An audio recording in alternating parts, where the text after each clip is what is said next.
So I have here a piece of petrified wood that I received from a viewer. It's got a bit of an interesting story, a backstory behind it. The viewer that gave this to me, he found it at his place of work. It was being used as a doorstop. They live in Missouri. He inquired about it, and the person that was using it as a doorstop said, "Why don't you just take it? No one else has asked about it." It's a full round. It's a full round piece of petrified wood. It's got some nice features. Got some red in here. Looks like some silica running all through there, and you can see some growth rings and the pith and everything, and it's a really nice example. It's about 8 inches round, and he didn't know where it was from. He just know that it was in his place of work in Missouri. So he sent this to me in hopes I could do something with it. He like it polished or something. He sent it up to me here in Canada. I'm going to do something with it here today. I really wanted to know what it was, so I reached out to some people that I know in the petrified wood communities, sent them some pictures, and I got pretty much a pretty positive, confident verification of what this is. This is a piece of Circle Cliffs, Utah petrified wood. It's from the Circle Cliffs area in Utah. I asked them a couple people, and they both were pretty positive, like within 90 to 100% positive that's where it was from. So I'm confident that I can say that's what this is. Circle Cliffs, Utah, petrified wood. And I think what we'll do with this, I'm going to put it in the slab saw, the 24-inch Highland Park slab saw. And I think we're going to cut maybe an inch slab off, and then maybe another inch slab. And then we're going to leave the other half intact. And I'm going to polish this half for the viewer. And I'm going to send it back to him. And yeah, I think it's going to turn out really nice. It's got this really cool silica going on in it. I think that in contrast with the wood grain details, it's going to look really nice cut and polished. So that's what we're going to do today. I'm going to polish it using the DIY method with the drills and the diamond pads. So we're going to do that. So first we have to get this mounted up on the saw. So that's what we're going to do now. And then we'll cut it.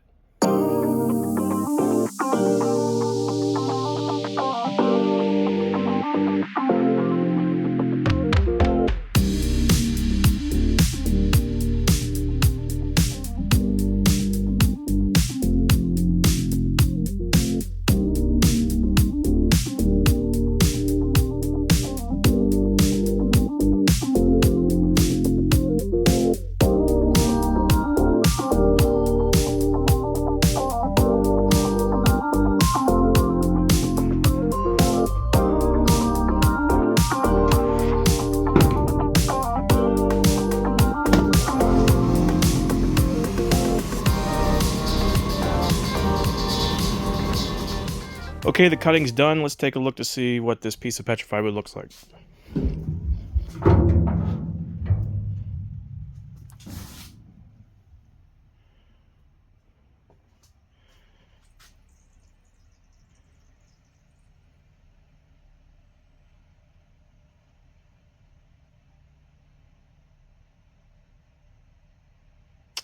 I have to say that's pretty nice. That's beautiful. That little streak of red through there. The color changes. You can see the wood grain. I mean, that's really nice petrified wood. Again, I cut about an inch off there. Let's take a look at what the big piece looks like.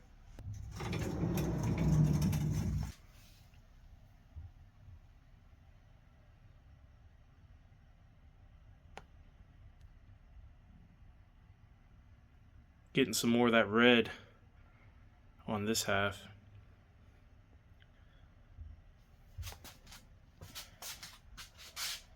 Okay, I've got the piece vise up again for the second cut. After speaking with the owner of this piece, he wants to have it cut flat on both sides. So we've already cut it flat on this side. There was a fracture on this side that I had to cut about an inch off to get behind it. So there's no fracture on this side, so I think I'm going to just cut it as thin as I can. I think I'm going to cut like a 1/2 inch slice off it. That way there'll still be an end piece, and that'll leave about a 2.5, probably a 2.5 inch main piece. So that's what I'll do. I'm cutting it off pretty thin at the end, so hopefully it will stay intact.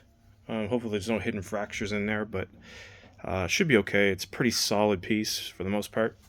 So we're going to go ahead and do the second cut now, and then we'll get on to polishing it.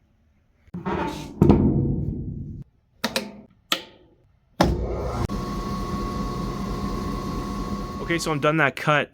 Basically, I didn't even get a slab. It just basically sheared the face off of that. It was so thin, and the pieces are down in the bottom of the tank. So I ended up preserving about 2.5, almost 3 inches, and that preserves, you know, a lot of material for the owner. He'll have a nice big chunk of petrified wood, and so what we'll do now is we will polish both sides, and I'm going to do that with the DIY setup with the drill and the polishing pads.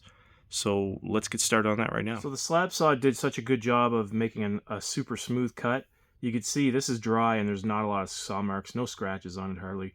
So what I'm going to do is I'm going to start with the 400 grit pad in hopes that, you know, I can skip a lot of this grinding stage, which takes long. So from here, I'm not going to mark my surface. I'm just going to periodically dry it and see if I'm getting the polish I want. And then we'll just move up and grit from there. So we'll start with the 400.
So here's what the piece looks like dry after 800. So we're starting to get a little bit of a sheen on it. This is what's expected at this grit. There's lots of colors and going on in this piece, and I'm noticing that each little different pattern, like you see a little bit of brown pattern here and the red and the black, it all polishes differently. So it's going to be interesting to see what the final polish looks like. I think some of the brown material may not be as vibrant on the polish as the darker black material, but we'll see. See how it turns out. We're going to go to the 1500 grit now.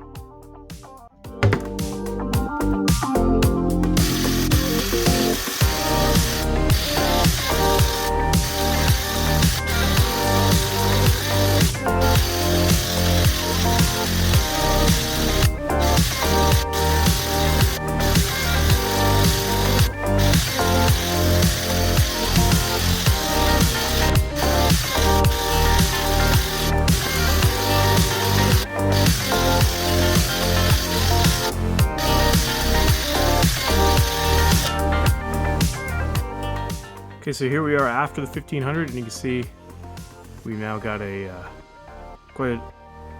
pretty good shine going on now. I'm going to move up to the 3000 now.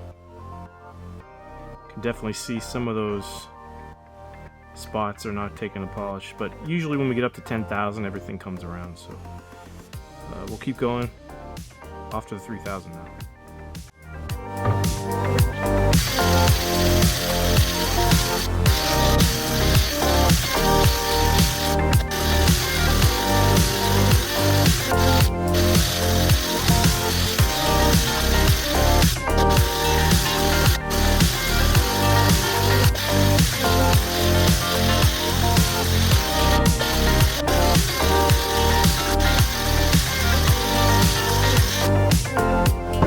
This is after 3000, and we're starting to get a nice shine on it now. I can see the light ring pretty clearly, and some of the other lighter parts are starting to brighten up and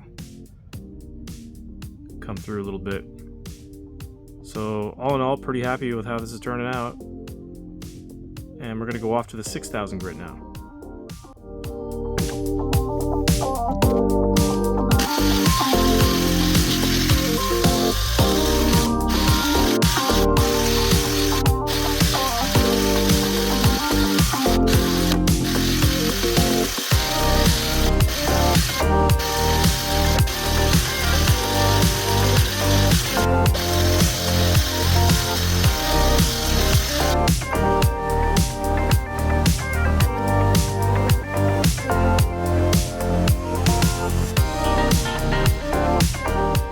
So we've done the 6,000 grit, and I can see myself fully in there perfectly. It's got a really great mirror shine. It's hard to tell from this angle of the camera. My light's not great, but it looks better than that in the camera. I'll try to get a better camera angle here at the end, but most of those spots I was worried about are now gone and polished pretty well. It just goes to show you got to trust your polish, trust your process. As you're going through, there might be some spots on the rock that are just a little bit different material, different silica replacement. You know, it makes it a little harder to polish if it's a little coarser grained. You know, and it'll come. Those later grits really do a great job. The 3,000, 6,000, 10,000 grits really do a great job. It really helps when you have a really clean saw cut. I can't stress that enough.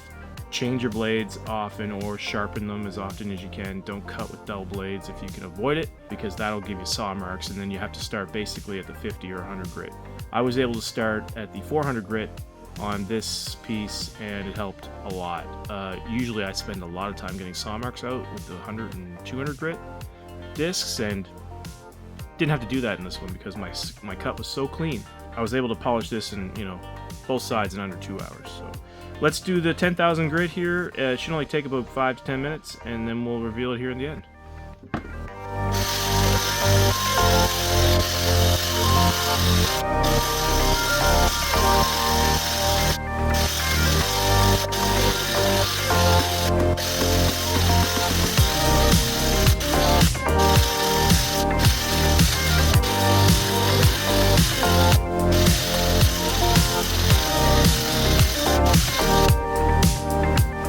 Okay, so here's our final polished piece. You can see the reflection you got there. There's my lights above, and you can see the reflection of all the other really perfect mirror shine. Took an awesome polish, and I did both sides. See, both sides are polished. Really nice piece of petrified wood. Circle Cliffs, Utah. I did a little research on it. It's a very big petrified forest, and I believe it's Triassic in age. So these are Triassic in age. Really hoping the viewer will be happy with this. He's got a nice thick 2.5-inch piece, both sides polished. Yeah, he sent this to me and I polished it for him, and all I took in payment was just an end slab off it. If anybody else has some petrified wood, especially full rounds lying around, and you want to do this too, you can send it to me. I'll cut it on my 24-inch slab saw and I'll polish it for you. And all I'll ask for is a little piece of it.